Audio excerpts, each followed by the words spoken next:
আসসালামু আলাইকুম সবাইকে ওয়েলকাম জানাচ্ছি রেসিপি বাই আমার কিচেনে আরও নতুন একটি রেসিপি দেখার জন্য। আজকে করে দেখাবো দুর্দান্ত স্বাদের একটি আচার রেসিপি, সেটা হচ্ছে জলপাইয়ের আচার। আর এখন কিন্তু ভরপুর বাজারে জলপাই পাওয়া যাচ্ছে, তাই ভাবলাম রেসিপিটি আপনাদের সাথে শেয়ার করেই ফেলি। তো আজকের ভিডিওতে আপনাদেরকে আমি করে দেখাবো একদম কম সময়ের মধ্যে ঝটপট কিভাবে ঝামেলাবিহীন জলপাইয়ের আচারটা দেওয়া যায়, সেই রেসিপিটি আজকে আপনাদের সাথে শেয়ার করব।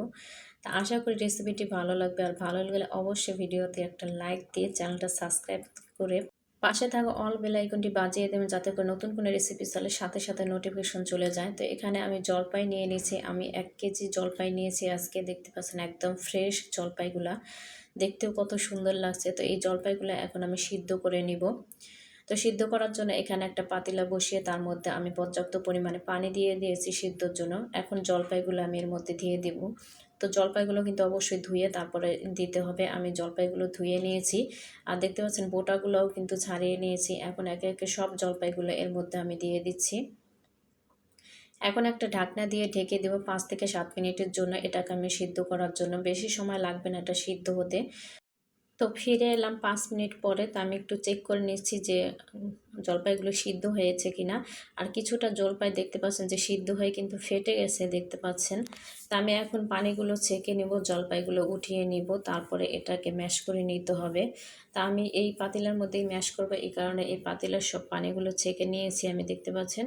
তো এখন এরকম একটা ডাল ঘুটনি দিয়ে, এটা যেহেতু এখনো পর্যন্ত পর্যাপ্ত পরিমাণে গরম আছে, হাত দিয়ে কাজটা করা যাবে না। তো তার জন্য আমি এরকম একটা ডাল ঘুটনি নিয়ে এটা দিয়ে আমি ম্যাশ করে নিব। আপনারা যদি হাত দিয়ে করতে চান সেক্ষেত্রে ঠান্ডা করে তারপর হাত দিয়ে ম্যাশ করে নিতে পারেন।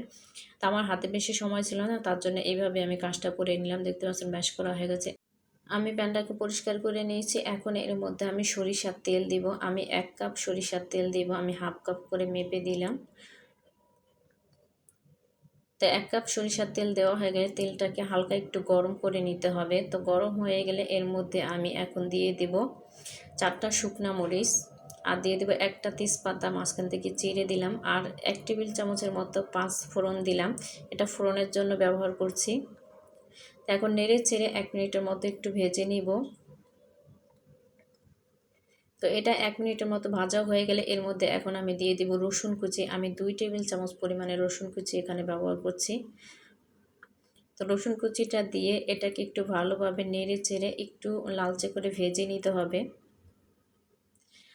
আর দেখতে পাচ্ছেন সরিষার তেল থেকে কিন্তু অনেক ফেনা উঠেছে, আর ভালো খাঁটি সরিষার তেল হলে কিন্তু এই ফেনাটা ওঠে।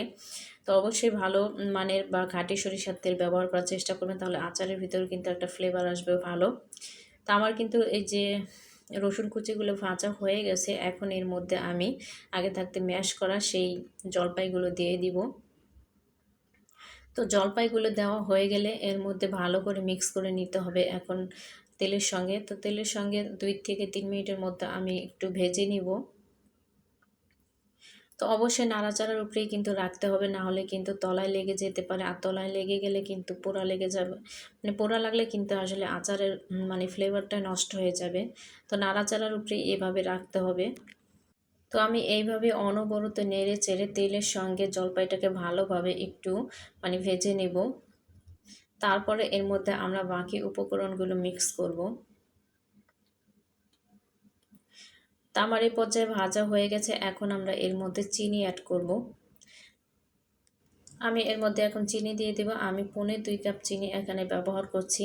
আসলে এখানে মিষ্টিটা যার যার স্বাদ মতো অ্যাড করে নেবেন। অনেকে হয়তো মিষ্টিটা বেশি পছন্দ করে, বা কেউ ঝাল পছন্দ করে বেশি, বা কেউ টক পছন্দ করে। তো সেক্ষেত্রে যার যার টেস্ট মতো কিন্তু আপনারা এখানে মিষ্টি, ঝাল, টক এটা ব্যবহার করবেন।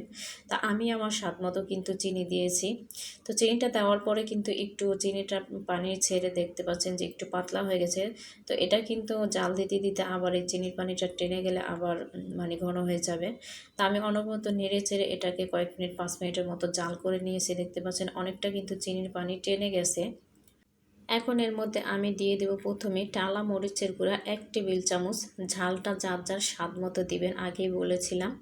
তো এখন দিয়ে দিব পাঁচফোড়ন গুঁড়া। আমি পাঁচফোড়ন টেলে এটা গুঁড়া করে নিয়েছি, সেটা 2 টেবিল চামচ এখন দিয়ে দিলাম। তো পরবর্তীতে যদি লাগে তো আমি আরও একটু ব্যবহার করব। তো তো এখন ভালোভাবে একটু নেড়েচেড়ে মিশিয়ে নিতে হবে। তো এটা মেশানো হয়ে গেলে আরেক মিনিটের মতো আমি জাল করে নিই।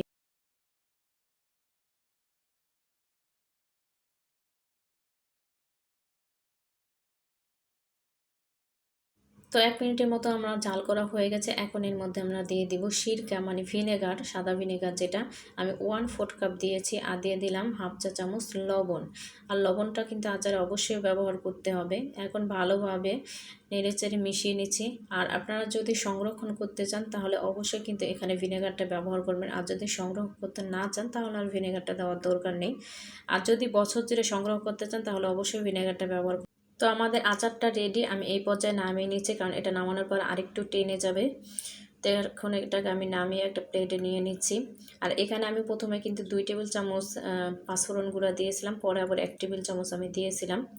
তো যাই হোক, আমাদের আচারের রেসিপিটা আজকে কেমন লাগলো অবশ্যই কিন্তু কমেন্ট করে জানাবেন। ভালো লাগলে একটি লাইক দিয়ে চ্যানেলটা সাবস্ক্রাইব করে পাশেই থাকবেন। তো আজকের মতো এখানে বিদায় নিচ্ছি। আল্লাহ হাফেজ।